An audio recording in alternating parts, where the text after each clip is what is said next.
春怡。我係 3D 班嘅黃金怡。今日我哋好榮幸邀請到楊思敏小姐嚟到我哋當中接受與領袖對話訪問。楊思敏小姐係我哋香港名著名嘅演員，喺演藝圈入邊佢係一個著名嘅昵稱蝦頭。而楊小姐亦都有即參與唔同各類型嘅作品啦。咁佢其中喺2022年啦，就憑呢個《正義迴廊》入邊嘅唐文莎一角，獲提名金像獎最佳女配角，亦都飾演咗好多唔同嘅作品，可以見到你係相當活躍喺香港嘅演藝圈入邊嘅。咁我相信同學啦都已經想了解更加多關於楊小姐嘅故事，即刻開始我哋嘅訪問啦。冇問題啊，有咩想問即刻問。楊小姐喺你嘅演藝生涯入邊，我哋都見到你哋有積極參與各類嘅作品，甚至係持續修讀戲劇課程而精進演技。究竟係乜嘢原因或者信念促使你不斷咁樣進步？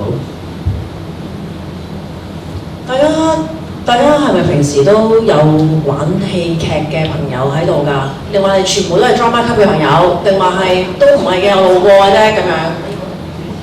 drama 級嘅得你哋兩個嘅啫。即係你係咩？中意戲劇嘅？我中意戲劇嘅。其他朋友咧都係中意戲劇嘅。中意戲劇嘅朋友係嘛？即係其他冇舉手嗰啲係路過嘅，定話係 drama 級嘅朋友定係點樣？係咪要報名㗎？佢哋呢個要報名嘅。咁係頭先好快舉手，你係咪好熱愛戲劇啊？咁你又對？如果你咁熱愛戲劇嘅時候，你有做啲咩為戲劇？我做後台嘅，做後台係咁做後台都 OK 㗎。咁係有冇啲乜嘢你去研究下咁樣㗎？就研究下睇下點樣喺上網搜尋副編嘅。係，即係為咗可能你去學習呢一樣嘢嘅時候咧，揾多啲資料關於呢樣嘢啦，係嘛？係啦。仲有冇其他人？你係咪有舉手頭先？你又中意做幕前定幕後啊？幕前嘅演員。咁你今年係方幾啊？方4。咁你幾時發現自己係喜愛呢一個演戲咧？Form 2。Form 1啊已經嚇。咁 Form 1對 Form 2都有差唔多3-4年嘅時間啦。咁你點樣去幫自己去領悟做呢個表演嘅事情咧？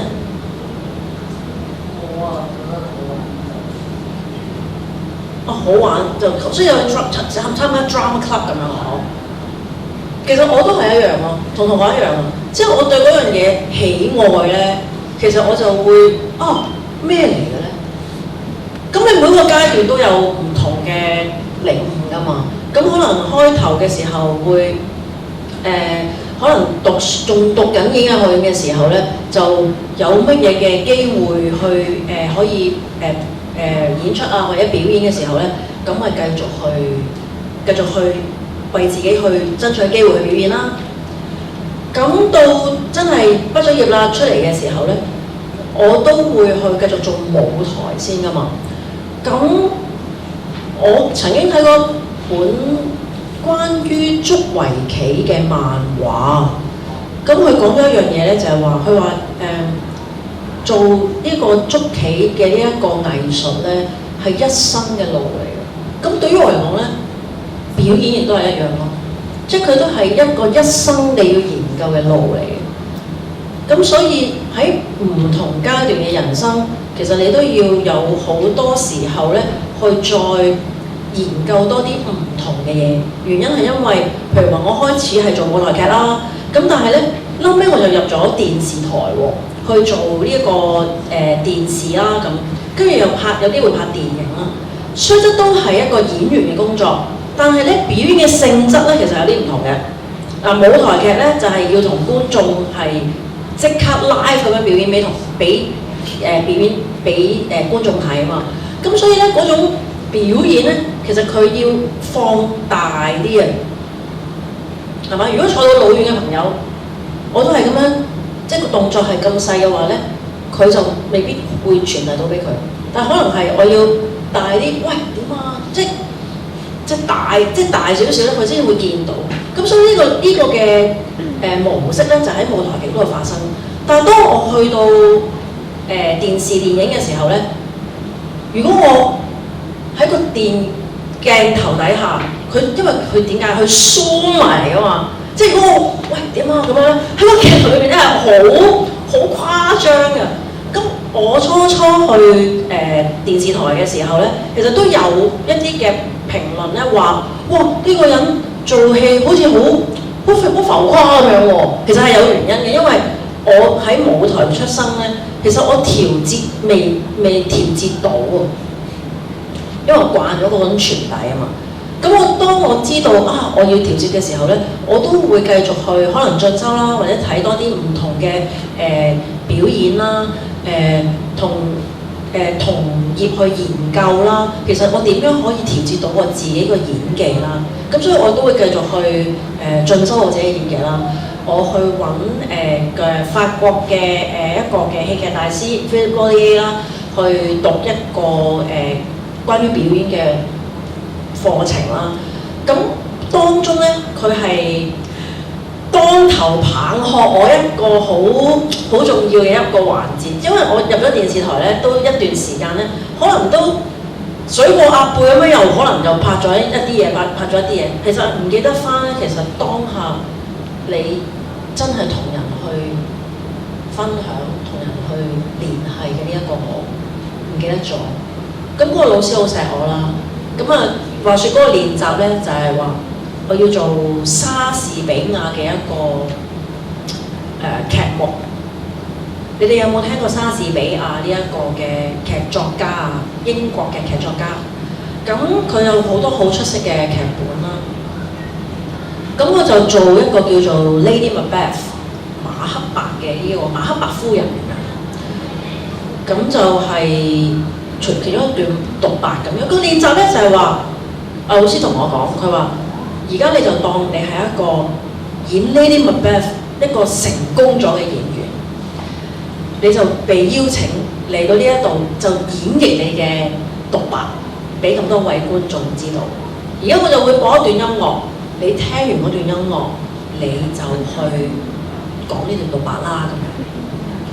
咁哇，老師即係俾呢個機會我，咁我梗係努力去做啦。咁我有個丈夫嘅，咁就係 Macbeth 啦。咁佢就話我同埋 Macbeth 一齊進場，然之後坐低聽完音樂，我就企起身表演我個獨白，因為我哋準備咗個獨白㗎。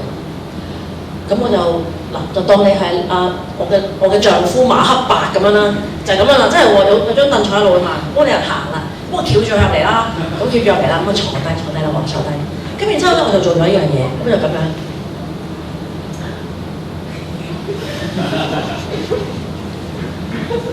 哇！老師拍佢個搖鼓 ，stop！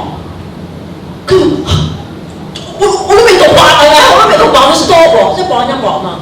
跟住佢就話：佢問我你做咩？你做咩啊？你做咩啊？你做咩啊？跟住我咪呢啲 Macbeth 咁，我咪一陣間準備獨白咯。你頭先呢啲係咩嚟㗎咁樣？我準備咯，我老公啫。你有冇聽到我叫你做咩？我冇做到佢要我做嘅嘢，佢要我聽音樂，然之後起身講獨白。我冇做到佢要我做嘅嘢，我喺度做呢啲啊！我老公我呢啲即係嗰個演員啊，即係喺度做一啲唔會幫到我去表演，即係我唔會幫我進入到 Lady Macbeth 嗰個世界。咁乜嘢幫到我？就係個音樂啊！其實老師佢就係安排咗呢個情況，俾我去進入 Lady Macbeth 嘅世界。佢播咗嗰段音樂，如果我真係聽音樂，佢就會帶到我去 Lady Macbeth 嗰段獨白嘅嗰個境況，然之後我就去演繹啦。咁我鬧到我不得了啦！咁其實咧，呢個老師係好嚴格㗎。通常咧咁樣咧都冇得再做㗎啦。即係我一句獨白，我準備咗啲獨白，我都冇講過喎。咁就冇辦法啦。咁啊諗住走，但我死都話唔得，可唔可以幫我做？我真係準備咗咁樣。我係問同學話：同學你哋俾唔俾佢做？咁同學都好錫我啦，話俾佢做啦，俾佢做啦咁樣。咁老師都好不願意，面，因為佢都係好嚴格嘅。佢話：呢啲同學都真係好無知啊嚇，竟然俾你呢個人去再做多次，唔緊要啦，俾你做啦。咁我就真係翹住阿 Macbeth 入嚟，然之後坐低，成個過程我就係聽我音樂。然之後老師嘅準備就係嗰個音樂，佢真係會令到你係入咗去一個預備去講呢段獨白嘅狀況。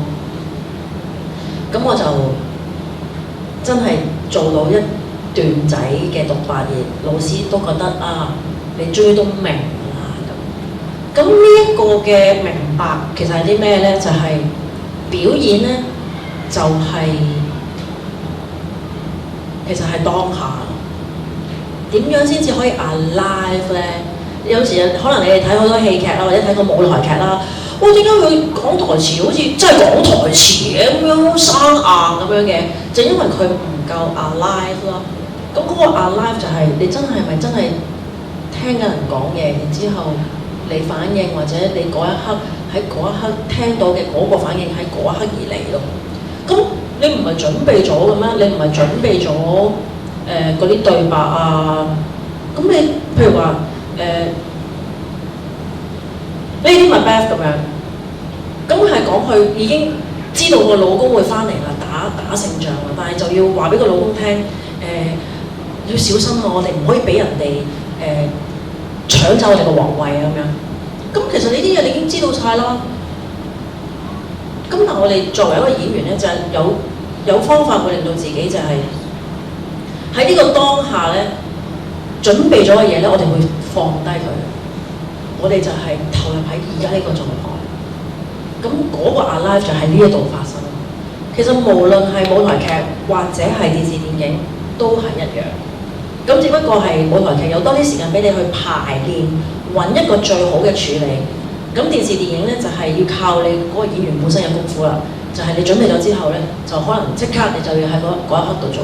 分分鐘有陣時咧好趕急嘅咧，就係佢即刻會飛一個紙仔俾你嘅，即係會聽過呢啲係飛紙仔，就話即刻俾個劇本你，要你即刻背完之後你即刻就做，都有可能有咁嘅情況發生嘅。咁就要好考嗰個演員嘅功力咯。咁所以點解話要不停咁樣去再鍛鍊嘅原因係因為你電視電影同舞台又唔同喎。咁你有陣時做咗一啲嘢，又有一啲壞習慣喎，你又要可能揾啲老師去提醒下你自己啊咁樣。所以我都會涉獵好多唔同嘅嘢。除咗戲劇之外咧，都會去涉獵一啲同戲劇可能完全冇關嘅嘢。喺生活裏邊咧，就係全部都係素材咯。咁所以有好多時候，老師有好多提醒嘅，就係話表演上邊有好多關於觀察同埋模仿啦。咁所有觀察同埋模仿咧喺邊度嚟咧？就係喺生活而嚟咯。咁都會叫我哋話：喂，得閒咧，你搭地鐵或者搭巴士或者你行路咩都好，放低個手機先。個手機陪伴咗你都一段好長嘅日子啦，係咪？有陣時放低佢，你可以睇下人咯，觀察下人咯，觀察佢哋行路啦，觀察佢哋等待啦，呢啲所有種種都係一啲好好嘅資源，令到我哋可以喺表演上邊咧將呢啲嘢加入去咯。咁所以學習係每一個階段都會繼續學習㗎，所以你哋有機會喺而家呢個時刻咧，係好專注咁樣去學習咧，係好幸福嘅事嚟嘅。因為當你咧離開咗呢一個學習嘅環境咧，你要面對好多嘢啦，你又要返工啦，又要做其他嘢啦，又要不停咁樣去面對生活上面其他嘅嘢嘅時候咧，你學習嘅機會就會少咗好多。但係其實就學習就係好重要，好正。咁相信呢個信念為你帶嚟咗好多唔同嘅啟發啦。咁喺你入行初期曾經經歷過好多唔同嘅崗位，其中包括自由身演員、小學戲劇科教師，之後亦都有加入電視台工作。咁你認為呢啲經歷之間有啲咩好明顯嘅分別？呢啲轉變對你嘅專業發展帶嚟咗咩啟發呢？係咯，正如頭先好有同大家分享啦，即係喺唔同嘅階段裏邊咧，我自己都會喺嗰個階段裏邊有好多嘅學習啦。我曾幾何時就係因為覺得我屋企發生咗啲事，就覺得你做舞台劇好似要花好長嘅時間，好似即係喺賺錢方面好似難啲喎。咁事實上呢一個工作咧係難嘅，即係要好多嘅堅持同埋好多嘅各方面嘅條件，有啲條件嘅限制啦，你先至可能會做到某一啲嘅作品或者某一啲嘅機會。咁都要睇下你自己嘅因緣際會。咁所以當中咧，我都曾經即係放棄過話不如咁樣算啦，唔緊要啦，我出去揾下錢去幫補下家計先啦咁樣。咁我去揾個工㗎，我揾個工嘅。咁但係揾咩工咧？因為我讀完中五之後咧，我就入咗演藝學院啦。咁讀完演藝學院之後咧，其實我識嘅嘢咧都真係同戲劇係有關嘅啫，真係。咁但係冇辦法啦，都試下啦，出去揾下，可能見下啲可能保險啊嗰啲啦。咁但係我又冇乜興趣喎。咁但係我又想嘗試下去見工。咁我就到 waitress 我都即係餐廳嘅侍應我都有見過嘅。咁我就見佢嘅時候咧，佢就話：咦，你都好高學歷喎，你 degree 畢業嘅喎。咁點解要嚟做侍應啊？咁樣，跟住我話係啊，想揾份長工幫補下家計啦咁樣。咁跟住去睇下我份履歷啦，佢就話：你係演戲嘅，我知啦。你係想嚟攞經驗，然之後翻去做一個關於侍應嘅角色咁樣。跟住我話唔係啊，我真係想要份工㗎咁樣。跟住佢即係最終佢都覺得我唔適合啦咁樣。咁就又一見唔成咁樣咯。咁最終咧，機緣巧合之際咧，我就去咗一間學校嗰度咧做戲劇嘅老師咁樣。咁都做咗2年幾3年咁樣。咁喺嗰度又係咯，即係有少少穩定嘅收入，同戲劇又有關咁樣啦。咁但係我自己咧最終都覺得我自己係中意演戲咯。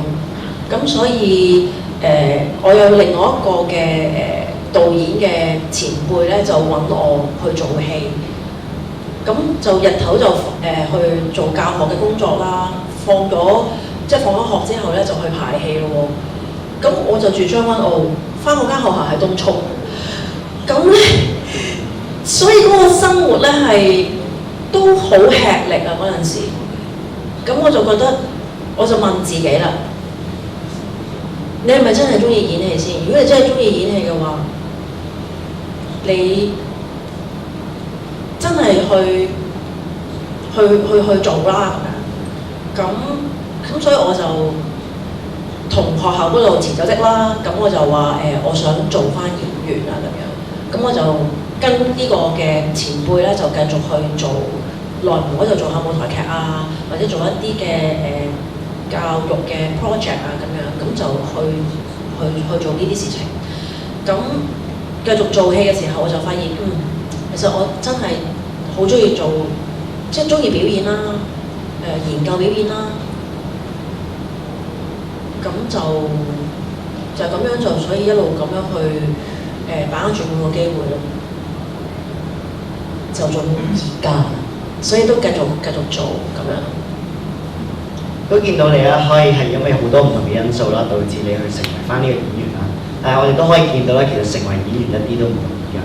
但係我相信只要你有熱情同埋你有心喺入邊，你就一定可以堅持到底。希望台下嘅同學你哋啦，如果聽到楊小姐嘅分享之後啦，都唔好輕易放棄，喺你中意做嘅嘢上面都可以繼續勇往直前。喺你嘅演藝路上，會唔會有一個人、一件事，甚至係一個角色對你影響好深？可唔可以同我哋分享下呢段經歷咧？太多啦，真係太多。就算係今日都好咯，都係太多學習。以前嘅自己對自己，如果我覺得咁樣講啦，我對自己嘅要求咧好高啊，成日想去做一啲好，想自己做好某啲事。但係其實呢一種嘅諗法咧，反而係加咗好多壓力俾自己，或者係我太着重個結果，我做得好唔好，我做得啱唔啱？以前嘅我係咁樣，咁所以我會好唔開心咯。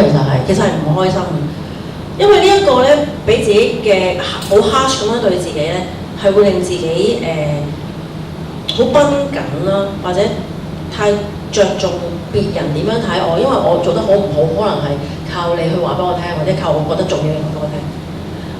咁呢個係一樣好大嘅轉變咧，就係我明白到其實個過程咯，個過程就係反而係最經歷咗嗰個過程，好與唔好，你亦都自己知道就可以啦，就可以啦。好耐冇聽過呢啲嘅學校嘅聲音，而今日嚟到呢一度咧，真係好其實好觸動啊，好多湧動嘅時刻嘅，好掛念自己好似你哋嘅，即係好年青，然之後好多嘢想做，好多未知，咁然之後去揾呢個過程係太正。咁你話人喎，咁我嘅老師由中學嘅、小學嘅老師、中學嘅老師、演藝學院嘅老師，佢哋喺唔同嘅我當中，可能講咗好啲説話啦，或者對我好多嘅提醒啦。頭先我又分享我去法國讀我個戲劇大師 Philippe Bonnier，佢對我嘅一啲嘅鞭策啦，各方面嘅嘢等等，全部都係好重要。而佢哋每一個人都令到我喺而家暫時呢一個我嚟講咧，係明白到乜嘢係真係去放鬆翻，真誠咁樣去分享或者去聯繫，咁已經係好嘅一件事咯。係咯，譬如話今日我同大家分享一啲嘢嘅時候，以前咧我就會覺得我嗰度好似講得唔好喎，嗰度好似冇乜反應喎，即係呢啲嘢咧，我會對自己好多嘅批判啊。咁我呢啲都學習緊，全部放低佢，因為佢已經過去咗啦。咁我就把握住而家嘅當下，真誠同大家去聯繫嘅，咁就 OK 咯。咁唔使在乎於究竟你明唔明啊？你知唔知啊？咁即係唔使咁用力去掌控住呢啲所有嘅嘢。咁而家呢一樣嘢係我而家嘅學習咯。咁如果你話角色咧，因為我以前係演開喜劇啦，咁有好多喜劇嘅角色咧係好深入民心，而觀眾見到我嘅時候咧，都會覺得我係會係好似啲角色咁樣嘅。咁而真實嘅我咧係有少少落差嘅。咁所以如果觀眾見到我嘅時候咧，佢都覺得原來你都偏文靜嘅喎，仲以為你唔講嘢唔得嘅添咁啊，即係仲要炒興個場啊，氣氛啊，氣氛擔當嗰啲。咁我係會嘅，咁但係亦都有另外一面嘅我啦。咁所以有唔同嘅劇或者舞台劇或者電視劇或者係電影，都開始俾我做一啲比較成熟啲啦，或者係一啲多啲情感發放，而唔係就咁功能性嘅角色嘅時候咧，嗰啲機會我自己都會好深刻咯。譬如話做過一個舞台劇叫做《短暫的婚姻》啊，咁就有一場戲就係同林海峰先生咧，就係坐喺度一個餐廳嗰度咯。咁然之後兩個人咧坐喺個餐廳度就講晒㗎啦成場戲。咁我以前咧做戲咧唔係咁樣嘅，我做戲咧係嗰啲角色俾我呢個身咧，全部都喺度喐嚟喐去啊，喂隻洗龍蟲咁樣咧去做好多嘢啊。咁要我坐定定咁樣講晒所有嘢得唔得㗎？咁樣即係都好多呢啲疑問，嗰陣時未做過啊嘛。咁排完戲出嚟，即係到演出啦咁樣。嗰個反應咧就係好，真係好深刻嗰場戲，就係話，我真係估唔到嗰場戲個劇本寫得好好啦。咁所以我哋坐晒喺度講咧，啲人都覺得好高低起跌咁樣咧，俾我哋帶佢哋去入戲啊咁樣，所以都非常之深刻嘅嗰場戲。咁嗰個角色亦都係好，嗰個角色叫薛絲，就叫係做一個大律師，冇錯。做一個大律師喎，咁我自己即係小康之家出嚟，但係嗰個角色咧係一個好係一個由細到大都係考第一啊！家境好富裕啊，俾最好嘅嘢佢啊，佢要嘅嘢佢全部得到啊咁樣。咁所以喺佢呢個角色嗰度咧，佢會比較好霸氣嘅，即係好凌厲嘅咁樣嘅，係啦，一個咁嘅角色。咁所以同我嘅距離咧係有啲遠遠地。所以我排練呢個角色嘅時候咧，我係好深刻嘅。我揾咗好多嗰啲大律師啊去傾偈啦，律師嘅工作係點啦，做咗好多呢啲嘅傾偈嘅資料搜集嘅過程啦。咁然之後又，因為我知道個編劇咧係同呢一個嘅即係角色咧，佢有個原型嘅人物嘅，係佢個好朋友嚟嘅。咁我又邀請佢話：喂，不如介紹呢個原型人物俾我認識啦，當我同佢傾下偈啦咁樣。咁所以我又觀察下呢一個原型嘅人物係點嘅咧？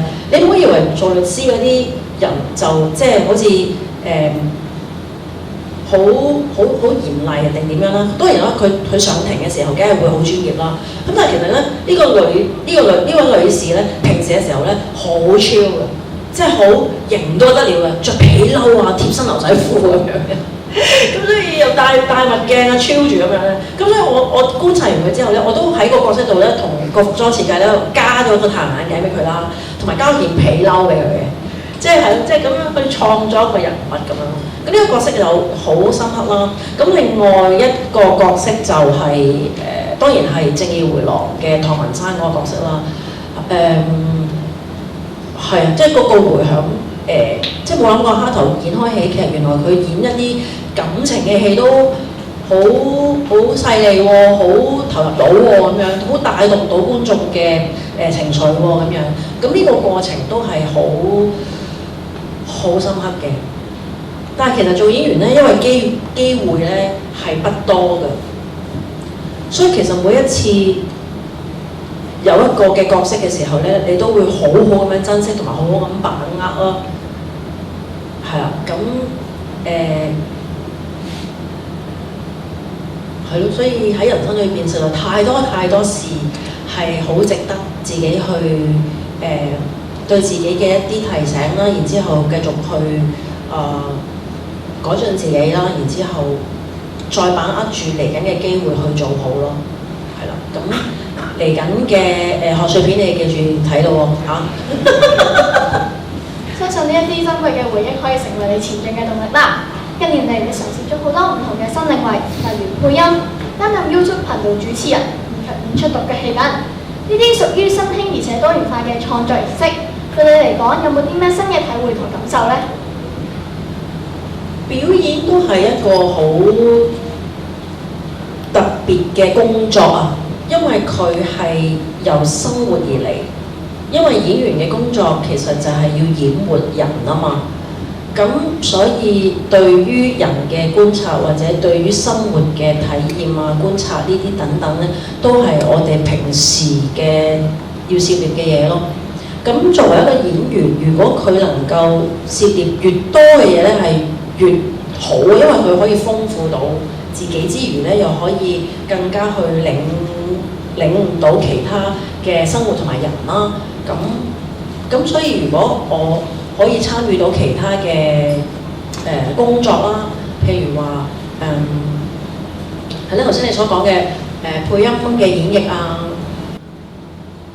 佢有啲嘅分享啦，可以同唔同嘅人去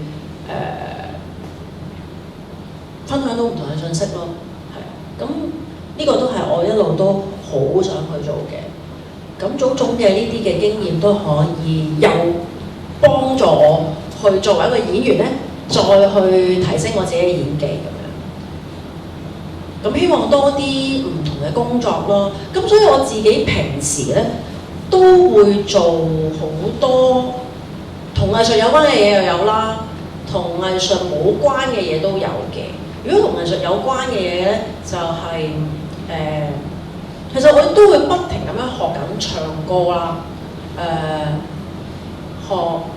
我有學攝影啦，會嘅彈琴啦，同埋我超中意畫畫啦，咁我又會畫畫啦，即係有好多呢啲唔同嘅嘢咧，全部都可以output 分享出嚟咯。咁你話同藝術都其實我覺得咧，因為藝術係源自於生活啊，咁所以生活嘅每一樣嘢咧，其實我都覺得同藝術係有關嘅，即係雖則好似冇關，但係其實都係有關。咁所以都會做好多，譬如話可能去行山啊，做運動啊，游水啊，其實都係同藝術有關。有咩同藝術係冇關㗎？啊，副校有冇啊？都冇喎。你有冇諗到一樣嘢同藝術係冇關嘅？數學，你冇聽過一句説話咩？數學就係藝術。數學嘅藝術，有冇數學老師喺度？數學老師，數學係咪一門藝術？梗係啦。係，冇錯。經濟同數學有冇關啊？梗有關啦，咁咪即係藝術咯。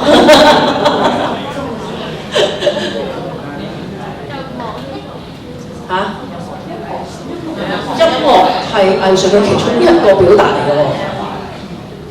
唔知啊，諗下咯，你諗到嘅話我知啊。我覺得都有一門藝術就係終身嘅學習啦，就係好好咁樣生活咯，做人咯，即係做人就係一門，即係溝通啦，溝通係一門好重要嘅藝術咯。都見到你因為對戲劇嘅熱愛啦，就令到你作出咗好多唔同嘅嘗試，持續追求進步。我想問下，你會唔會有一啲勉勵或者一啲説話想俾正在學習戲劇，或者有志投身喺演藝事嘅同學分享嘅？頭先你哋係咪都喺個 hall 嗰度？我都有啊，嗬！哇，你咁開心嘅，入晒頭，係啊你。多謝你嘅支持，即係你嘅反應啊面，即係因為其他人咧都喺度嚇，你做咩咁樣？但係我有聽，真係好雀躍咁樣啊！多謝你。咁咧真係由你喜歡嘅事開始啦，呢個要尋找嘅。咁你揾到之後，就嘗試去花時間去鑽研，就當係一個，你當你自己係一個種子咁樣啦。咁你就揾到啦，揾到呢粒種子啦。咁你就要點啊？如果佢要成為一朵花朵咧，你係需要悉心嘅栽種。咁栽種呢一個種子，要成為一朵花朵，其實需要好長嘅時間。咁你就要揾方法，嗰啲方法都要靠你自己揾出嚟。咁但係就係要由呢一粒你中意嘅嗰粒種子，就當你自己係呢一朵小花，就悉心去栽種佢。咁栽種佢嘅過程裏邊咧，就係啦，即係要有同自己有好多相處嘅時間啦，同我老師講嘅去認識自己呢個過程，其實就係每一日都係做緊。咁由呢一樣嘢去開始，慢慢去累積，你一定會有一啲，即係有一啲嘢會見得到嘅。咁咪一路培育呢一朵美麗嘅小花。咁呢一朵小花佢又會成長啦，但其實佢都會凋謝嘅喎。但係佢凋謝係咁樣嘅喎。嗰個萬物嘅過程咧就係咁樣咯。佢係一個咁樣嘅過程裏邊，但個凋謝唔代表佢完結，佢係呢一個階段嘅完結，但係另外一個階段嘅開始咯。咁所以如果你中意嘅，就尋找你呢一種喜歡，揾到你嘅 passion， 去栽種呢一朵小花，佢終於有一日係會散發出佢芬芳嘅香味，然之後吸引到其他人嘅欣賞。你哋而家揾到未啊？有冇啲人話，喂，有冇啲同學係已經話我都好確切我一啲嘅事情我係想做嘅，有冇啊？講嚟聽下。我想唱歌，我想做音樂劇咯。咁我就嗱係啦，揾到係好好咯，因為你要同自己傾偈，同自己溝通，你知道自己所思所想，你先會知道呢個答案嘅。呢個答案未必係別人賦予俾你嘅，咁由你自己把口講出嚟係最好。咁跟住我就會問下一個問題啦，就係如果呢樣嘢係你想做嘅，你會為呢一樣嘢去灌溉啲咩落去咯？有咩諗法咧？我都聽多啲先咯。聽多啲啦，係啦，好好啊，聽多啲咧係一樣嘢啦。之後，我覺得都係去觀察咯，學習人哋點樣去唱，或者人哋係點樣去傳播呢樣嘢咯。咁你自己有冇練習啊？有啊。好好啊！咁練習咗幾多年啊？好確認嘅年數啦，因為我細個就開始去中意呢樣嘢，即係對呢樣嘢好有 passion。咁你會唔會覺得你自己第日會成為一個音樂劇嘅表演者？你係咪呢個嘢係咪你想做嘅嘢？係咯，我想做咯，我唔確定我可唔可以做到咯。咁如果你唔確定，咁你會唔會覺得，如果你再確定啲，會有即係呢個你對自己嘅肯定嘅時候，你會更加會賣力去實踐到呢一個嘅願望咧？好啊，咁你幾時生日啊？我過咗啦，9月28號。咁出年都會嚟噶嘛，9月28號。你即管就做呢個小遊戲啊！你攞張小報紙大幸福嘅卡仔，去為自己呢一個音樂劇之路，去同自己去傾下偈，寫一封生日卡俾自己。你可以揾一個時刻去聯繫下，咁你就會可能有一啲嘢你會諗到。如果你想嘅話，寫好咗之後咧，你擺喺櫃桶度先咯。到出年生日，我希望你記得你曾經寫過一封卡俾自己。到嗰陣時，你收到翻呢一張卡，可能你又會有一啲新嘅睇法，又或者你自己都會勉勵翻你自己去堅持你呢一個嘅信念，或者你想達到嘅一個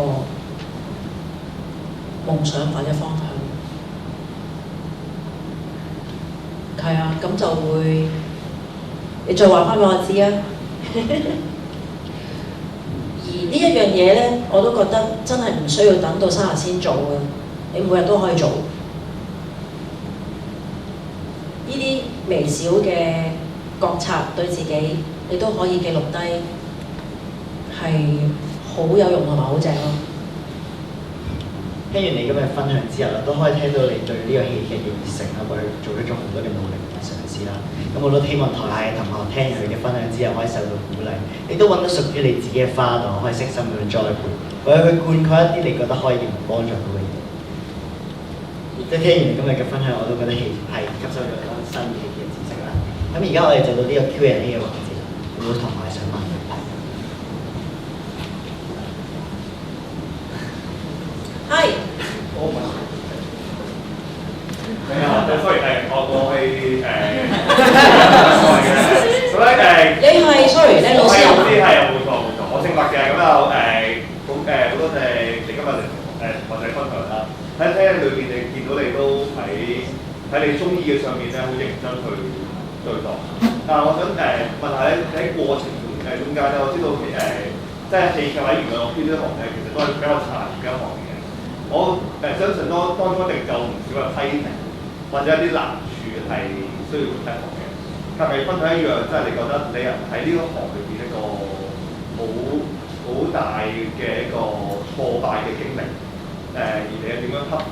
因為我相信同學仔咧，佢哋每個人都有佢自己嘅興趣，但同學有時經歷嘅就係點樣跨過一啲嘅難關，或者跨過一啲樽頸，而去行到去更遠，亦都可以令到佢嗰個花真係可以長出嚟嘅。係想睇呢個方面，聽你嘅一啲經歷。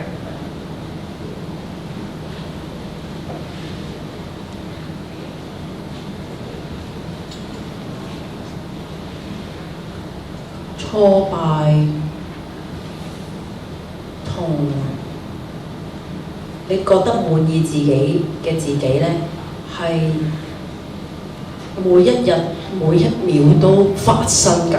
其實你話有冇一啲好挫敗嘅經驗？梗係有啦，大把，即係讀書又有，出嚟做嘅嘢又有。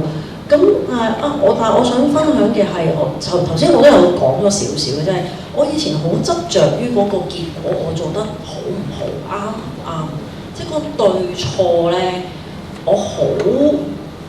如果我執着嗰個對錯，對於我嚟講咧，就已經係每一日都係難關。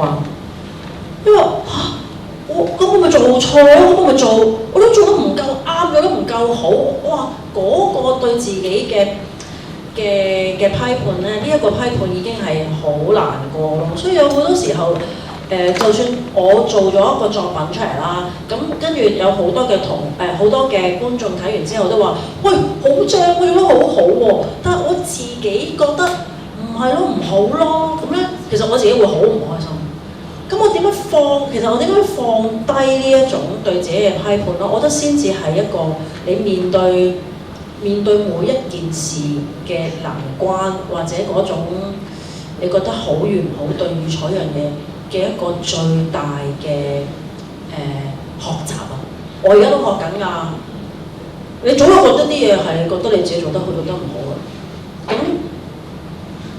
而嗰樣嘢係我點樣講好咧？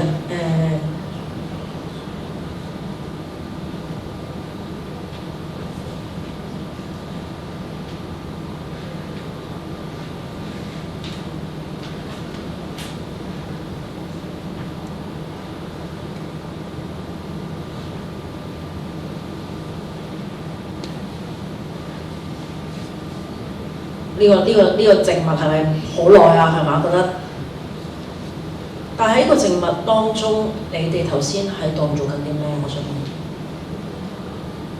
喺度等我講嘢，定話你哋喺度諗緊啲嘢，或者有一啲嘅念頭會飛出嚟？其實呢啲種種就係、原來。我係諗緊呢啲嘢，原來我係咁樣睇自己。咁但係我想講嘅就係、佢又已經過去咗咯喎。咁我又繼續去喺返而家呢一刻去同你哋去分享咯。其實每一日就係咁樣咯。咁我有一樣嘢係有啲唔同嘅咧，就係係啦，以前對自己好多批判啦，同埋我睇事物嘅時候咧，有陣時會睇咗一啲因為我好着重對錯嘛，我會覺得咁樣係啱，咁樣係唔啱，咁樣係咁樣係夠好唔好乜咁樣啦。咁呢一樣嘢咧，我就覺得好似有一個新嘅領悟。就係咧，我發現其實一件事嘅發生，或者一樣難關咁樣，譬如話難關咁樣啦，個難關出現咗，係睇你點睇嘅。因為一樣嘢出現咗嘅時候，其實佢得一體兩面。你見到佢係難關，但對某啲人嚟講，佢個睇法可以係一個好大嘅學習。佢可以係好嘅嘢嚟嘅。咁所以我以前就係我睇睇到嘅嘢可能係負面，可能係睇到一啲嘅挫敗難關，對自己覺得係錯嘅唔好嘅，我係全部睇晒呢一啲面貌。而頭先有同大家分享嗰個《3分鐘未來記》咧，事實上係真係呢一本書係令到我改變嘅。佢係話咗俾我聽，其實睇事物咧可以一體兩面㗎，可以睇到一啲有好有唔好，應該話你睇到有唔好嘅時刻，同一時間你睇唔睇到佢有好嘅時刻啊？係可以嘅喎。咁就係轉咗呢個念之後咧，我就覺得睇我嘅難關嘅時候咧，係睇得唔同咗咯，即係我唔會以佢一個難關嚟去定義佢，而係咦，我又有一個新嘅學習喎，又有新嘅嘢俾我去成長嘅喎。咁然之後用翻一個欣賞翻自己嘅角度，而唔係批判自己嘅角度嘅時候咧，咦，其實嗰件事已經過咗咯，就係咁樣咯。呢個就係我去面對難關嘅時候諗緊嘅嘢。多謝你嘅提問啊！雖則我講得好似好虛無咁樣。多謝你，多謝你。有冇其他同學想提問啊？可以講下啲生活化啲嘅咯嘅。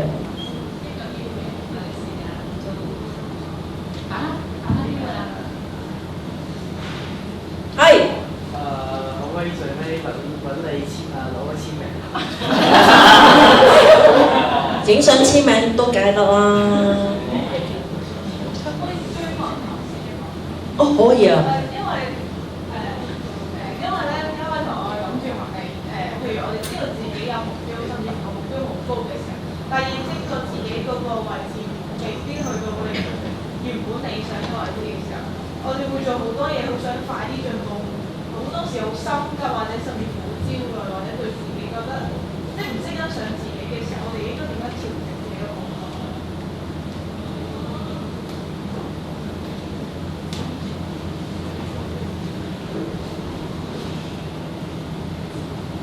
如果你頭先面對一件事嘅時候，你覺察到你自己有呢啲諗法，啊係喎，我唔夠欣賞自己喎，我好多對自己好多批判喎，呢一啲嘢出現咗嘅時候咧，你覺察到一樣嘢已經係一個好重要嘅一個環節嚟㗎。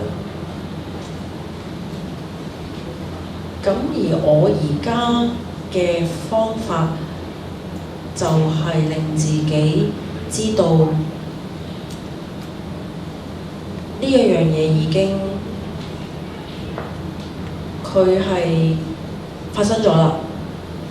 咁我再點樣睇，跟住落去我要做嘅嘢咯，就用返一個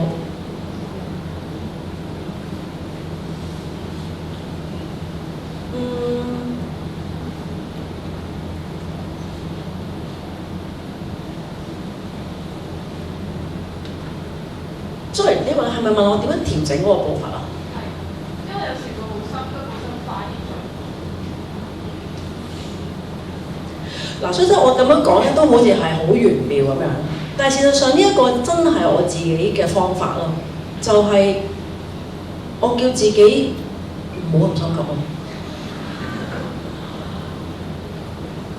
做翻你要做嘅嘢。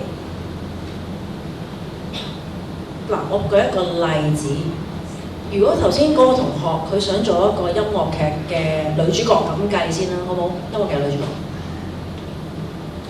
咁你齋諗，哇！我點樣可以做到音樂劇女主角啊？哎呀，我好心急啊，我想成為啊，我想成為。你諗呢啲嘢，其實佢係唔會令到你成為音樂劇嘅女主角。